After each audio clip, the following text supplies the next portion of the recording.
चलिए आज हम लोग बात करने वाले हैं कक्षा 9 की विज्ञान भौतिकी का, जिसमें कि प्रश्न हम लोग ऑब्जेक्टिव इसका करने वाले हैं। तो चलिए इसमें पहला देखिए ऑब्जेक्टिव जो दिया है इसका कि मापन मुख्य रूप से एक प्रक्रिया है। तो जबकि आपका ऑप्शन हो गया ए गणना की, बी तुलना की, सी बी हो गया बदलने की, सी तुलना करने की और डी हो गया अंतर स्पष्ट करने की। तो देखिए इसमें से तो मापन मुख्य रूप से एक प्रक्रिया है तुलना करने की, जो कि आपका ऑप्शन सी सही हो जाएगा। अगला प्रश्न है किसी राशि के परिमाण को पूर्ण रूप से विवरण के लिए आवश्यक है ए मात्रक, बी संख्याक, सी मात्रक और संख्याक दोनों, डी इनमें से कोई नहीं। तो देखिए किसी भी राशि के परिमाण के पूर्ण विवरण के लिए आवश्यक होता है मात्रक और संख्या दोनों का, जो कि आपका ऑप्शन सी सही हो जाएगा। अगला प्रश्न है भौतिक राशि कितने प्रकार के होते हैं। तो देखिए ऑप्शन ये हो गया 2, बी 3, सी 4, डी 5। तो देखिए भौतिक राशि जो होता है वो 2 प्रकार के होते हैं, आधारी राशि और व्युत्पन्न राशि। तो आधार ये भौतिक राशि 2 हो गया, जो कि आपका ऑप्शन ये सही हो जाएगा। अगला प्रश्न है एसआई मात्रक में कितने आधारी मात्रक हैं। ये ऑप्शन ए हो गया 3, बी 4, सी 5, डी 7। तो देखिए आधारी राशि में एसआई मात्रक में जो आधारी राशि होता है वो 7 होता है। फिर अगला प्रश्न है इनमें से कौन आधारी राशि नहीं है। तो जो कि आपका ऑप्शन ये हो गया द्रव्यमान, बी वेग, सी समय, डी विद्युत धारा। तो देखिए इनमें से जो आधारी राशि है वो वेग नहीं है, जो कि आपका ऑप्शन बी सही हो जाएगा। अगला प्रश्न है 1 केजी बराबर कितना होता है। ऑप्शन ए हो गया 10 ग्राम, बी 50 ग्राम, सी 100 ग्राम, डी 1000 ग्राम। तो देखिए 1 केजी बराबर जो होता है वो 1000 ग्राम होता है।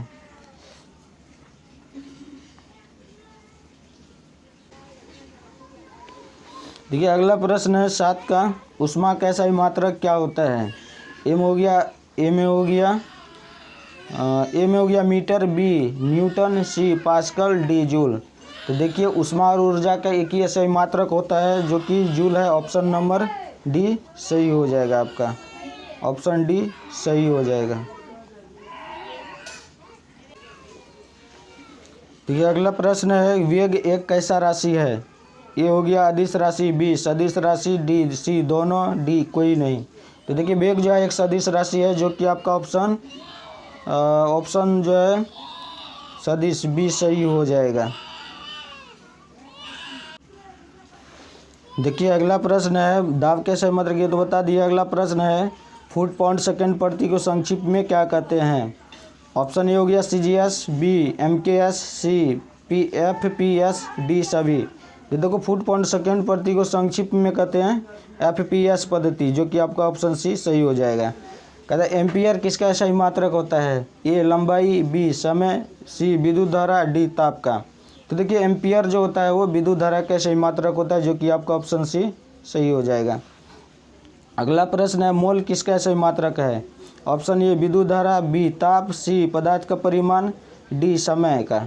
तो देखिए आपका मोल जो ऐसा मात्रक होता है वो पदार्थ का परिमाण, जो कि आपका ऑप्शन सी सही हो जाएगा। अगला प्रश्न है घन कोण का सही मात्रक क्या होता है।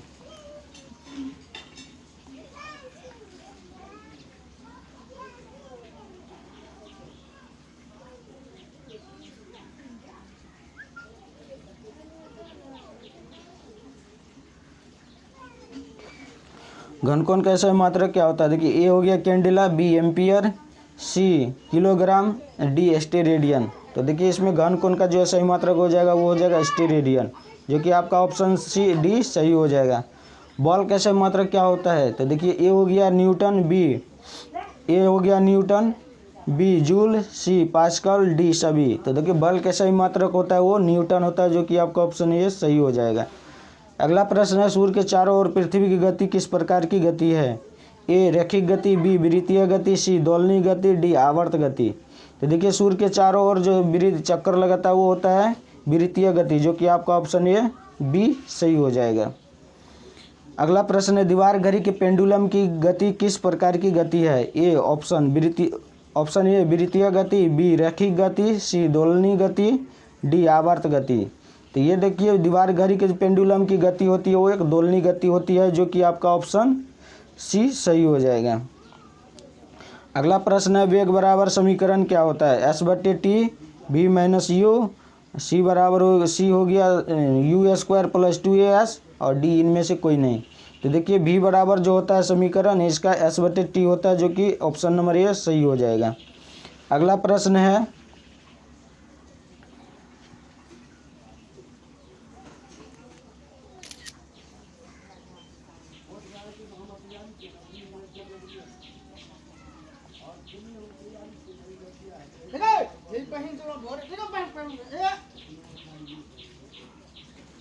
अगला प्रश्न है समय के साथ वेग में परिवर्तन की दर को क्या कहते हैं? तो देखिए वेग में समय के साथ परिवर्तन को दर को क्या कहते हैं? ऑप्शन ए वेग, बी त्वरण, सी चाल, डी दूरी।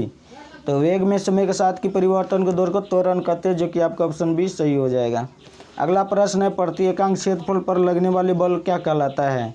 ए बल, बी दाब, सी दोनों, इनमें से कोई नहीं। तो देखिए प्रति एकांक क्षेत्रफल पर लगने वाले बल को दाब कहते हैं, जो कि आपका ऑप्शन बी सही हो जाएगा। अगला प्रश्न है भौतिक के नियमों को जिन पदों में व्यक्त किया जाए तो उसे क्या कहते हैं? ए आधारी राशि, बी व्युत्पन्न राशि, सी भौतिक राशि, डी इनमें से सभी। तो देखिए भौतिक के नियमों को जिन पदों में व्यक्त किया जाता है उसे भौतिक राशि कहते हैं, तो ये ऑप्शन क्या हो जाएगा? सी आपका सही हो जाएगा। तो इसी तरह वीडियो देखने के लिए आप लोगों को बहुत बहुत धन्यवाद।